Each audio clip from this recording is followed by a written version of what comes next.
Hello, good morning.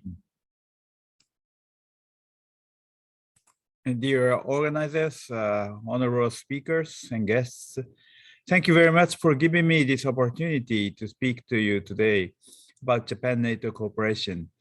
I'm pleased that this seminar is held at a critical moment when NATO is showing growing interest in the development in the Indo-Pacific region and to its implications to the security in North Atlantic region.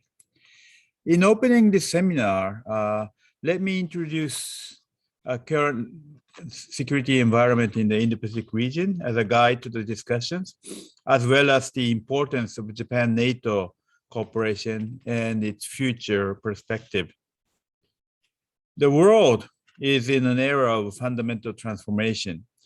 Changes in the balance of power in the international arena are accelerating and becoming more complex, while there is a broadening and diversifying array of security challenges, such as emerging challenges related to economic security, resilience, and others, as well as threats in new domains, including outer space and cyberspace. Today, no single country can protect its peace and security on its own, alone.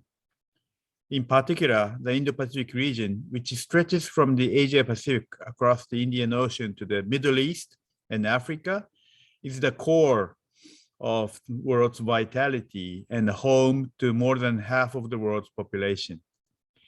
At the same time, it is a region which has seen complex power dynamics of countries and has experienced drastic shifts in regional power balance. The international order based on universal values such as freedom, democracy, human rights, and rule of law, which has underpinned the stability and prosperity of the world for decades, is being challenged by unilateral attempts to change the status quo by force or coercion. For example, China's expansion of military capability lacking transparency, unilateral actions to change the status quo in the East China Sea and South China Sea, and the expansion and the increased vigor of military activities are strong security concerns in the region, including Japan and in the international community. The activities of China Coast Guard vessels, which makes their own assertions in Japan's territorial waters around the Senkaku Islands, are in violation of international law to begin with, and the government of Japan has repeatedly lodged strong protests and requests the withdrawal of Chinese vessels through diplomatic routes. With the determination to defend Japan's territory as well as territorial sea and airspace, Japan will continue to take a calm and resolute approach to the situation. In South China Sea, China continues the militarization of contested landscapes and is engaging in action that drives the regional tension as the frequent military exercises and the assuming launch of missiles. And the overall military balance between China and Taiwan is tilting to China's favor, and the gap appears to be growing year by year. Stabilizing the situation surrounding Taiwan is important, not only for Japan's security, but also for stability of the international community. Therefore, it is necessary that we pay close attention to the situation with a sense of crisis more than ever before. Apart from that, in the Taiwan Strait, China has been escalating their activities, including an increase in the number of People's Liberation Army aircraft intruding into the island's air defense identification zone, or ADIZ. Besides, international community is also becoming increasingly alarmed by their actions, such as extensive cyber attacks on private enterprises and academic organizations, including those by the APT-40 group, in which the Chinese government is behind, as well as advancement of military technology such as hypersonic missiles. In response to such actions that threaten the order, it is necessary for like-minded countries that abide by rule-based international order and share universal values unite to continue to raise their voices in opposition and concern. Through cooperation with countries with which we share universal values, Japan will continue to firmly maintain its position and strongly request China's responsible actions, while at the same time continuing dialogues with China and cooperating on matters of common interest. Under such circumstances, Japan is promoting the free and open Indo-Pacific FOIP vision, which aims to ensure the peace and prosperity of the entire Indo-Pacific region and consequently the world by building a free and open order based on rule of law. In contrast to the North Atlantic and the European region, it would be difficult to say that multilateral framework for regional security is sufficiently developed or institutionalized in the Asia-Pacific region.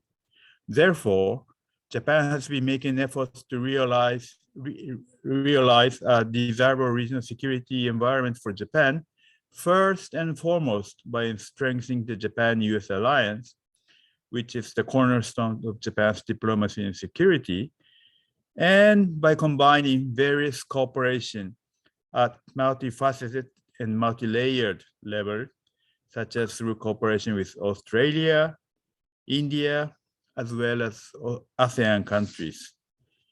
Through these operations and dialogue, Japan tries not only to raise the level of security, but also tackle a wide range of emerging challenges, which have direct or indirect implications for the security, such as emerging and disruptive technology, resilience in economic security, and quality infrastructure, infection disease, climate change, cyber, space, and so forth. At the same time, Europe is increasing its interests and involvement in the Indo-Pacific region.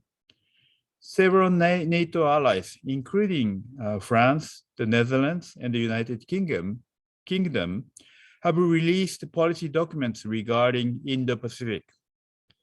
Following this, EU has also announced a joint communication on EU strategy for cooperation in the Indo-Pacific in September. NATO itself is a security alliance whose geographic scope is the North Atlantic area. However, as I said earlier, the growing recognition of the impact that new emerging challenges have on security on one hand, and the ever-increasing presence and influence of China in these new fields on the other hand, make it inevitable that NATO, while remaining a regional alliance, pay increasing attention to and intensify its work on these new challenges. At the same time, in the present world, where some even characterize it as a world of great competition between democratic and authoritarian regimes, members of NATO have become increasingly aware that it must renew the alliance as a community of values, increasing its political role with a global perspective. This is what is bringing NATO and the Indo-Pacific closer to each other. At the NATO summit in London in December 2019, China was mentioned by the head of state and government for the first time. And this June in 2021, after just 1.5 years, NATO allies agreed on the communique that describes China's challenge one step further. In addition to that, as you know, the communique states that NATO allies enhance its cooperation with Asia-Pacific partners. How these points will be addressed in the next NATO strategic concept, which is to be adopted June next year, is a matter of major attention. Specifically, in the NATO 2030 adopted at the summit this June, NATO allies agreed to enhance its efforts in areas that fall short of becoming a military cooperation, but have a deep impact on defense and security, such as the resilience of infrastructure and supply chain, cyber defense, and investment in the advanced technologies.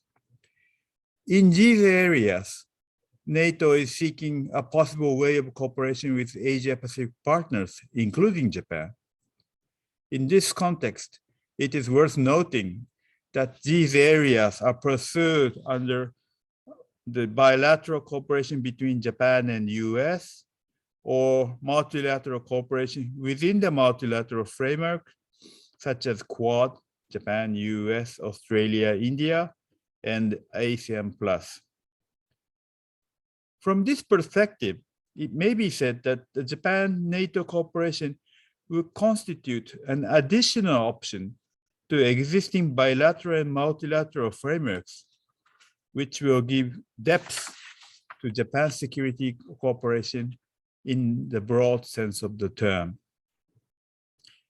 Taking all these into consideration, Japan is now working towards a tangible future cooperation with NATO in the process of revising the current Japan-NATO Partnership Cooperation Plan, IPCP, which will expire next June.